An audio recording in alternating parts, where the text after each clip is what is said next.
वित्त मंत्री निर्मला सीतारमण आगामी 23 जुलाई को फाइनेंशियल ईयर 2024-25 के लिए आम बजट पेश करने वाली हैं। ये इस लिहाज से तो खास है ही कि वो लगातार 7वीं बार बजट पेश करने वाली पहली फाइनेंस मिनिस्टर होंगी। साथ ही उनके सामने ऐसा बजट पेश करने की चुनौती भी है जो महंगाई को हवा ना दे। तो इस बार का बजट क्यों खास है? दरअसल अर्थव्यवस्था की रफ्तार बढ़ाए रखना सरकार के लिए बड़ी चुनौती है। आपको पता ही होगा कि इस बार भारतीय जनता पार्टी को लोकसभा चुनाव में अपने दम पर बहुमत हासिल नहीं हुआ। संसद में बहुमत का आंकड़ा हासिल करने के लिए वो सहयोगियों के भरोसे हैं। ऐसे में बीजेपी के लिए आने वाले विधानसभा चुनावों की राह भी बजट प्रस्तावों के जरिए ही आसान करनी है। आपको बता दें, इसी साल हरियाणा, महाराष्ट्र और झारखंड में विधानसभा चुनाव हैं।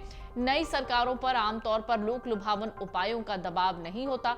निर्मला सीतारमण के पिछले बजट को देखेंगे तो उनका एक भी बजट आम आदमी के लिए लोक लुभावन रहा ही नहीं।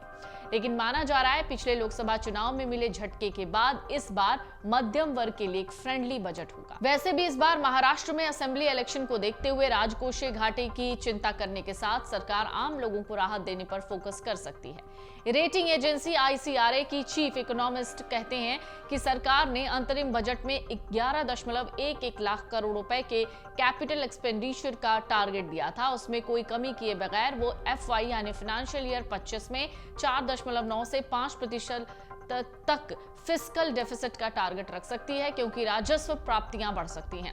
वित्त मंत्री राजकोषीय घाटे को कम करने में सफल रही हैं। वित्त मंत्री की अगर बात करें और खास तौर से वित्त वर्ष 2022 की बात करें तो GDP के 6.7% के लेवल से वो उसे वित्त वर्ष 2024 में 5.6% तक ले आई है। दरअसल कुछ विशेषज्ञ आमतौर पर कहते हैं कि नई सरकारों पर पॉपुलिस्ट कदमों का दबाव नहीं होता।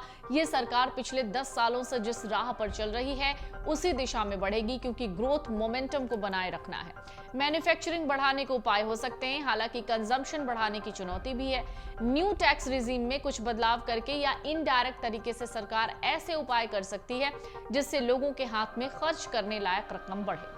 सूत्रों के मुताबिक 45 लाख के बजाय 65 लाख रुपए तक के मकानों को अफोर्डेबल हाउसिंग से जुड़े बेनिफिट देने और आयुष्मान भारत योजना में कवरेज बढ़ाने के अलावा सरकार ग्रामीण इलाकों में आवास योजना, मनरेगा और सड़क निर्माण योजनाओं के लिए ज्यादा आवंटन कर सकती है। करीब 40% लोगों को रोजगार देने वाले एग्रीकल्चर सेक्टर की चुनावी अहमियत भी है, क्योंकि लोकसभा चुनाव में बीजेपी को ग्रामीण इलाकों में झटका लगा है। दमदार टैक्स रेवेन्यू और RBI से मिले 2.11 लाख करोड़ रुपए के डिविडेंड के चलते सरकार के पास पर्याप्त पैसा भी है। बजट में रेवेन्यू एक्सपेंडिचर लगभग 37 लाख करोड़ रुपए होने का अनुमान है, जो अंतरिम बजट से करीब 600 अरब रुपए तक का या उससे ज्यादा का होगा।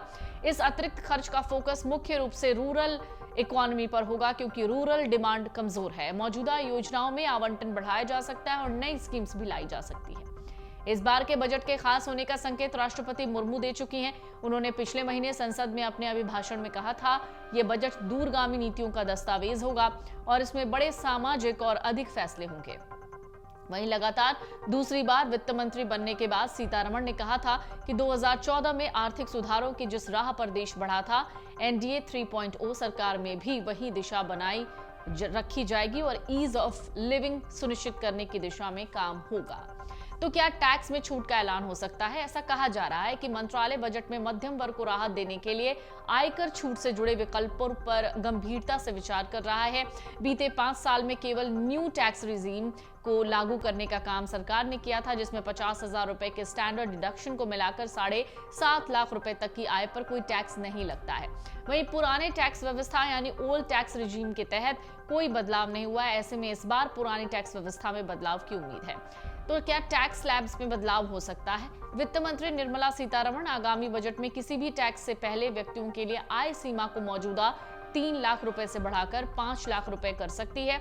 सरकार बजट 2024 में टैक्स कटौती लाकर कम आय वाले व्यक्तियों के लिए खपत को बढ़ावा देने की कोशिश कर रही है। ये छूट न्यू टैक्स रिजीम वालों पर लागू हो सकती है।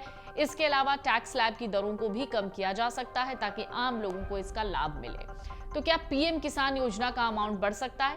बजट में सरकार किसानों को PM किसान योजना के तहत दी जाने वाली प्रोत्साहन राशि को भी बढ़ाने पर विचार कर रही है।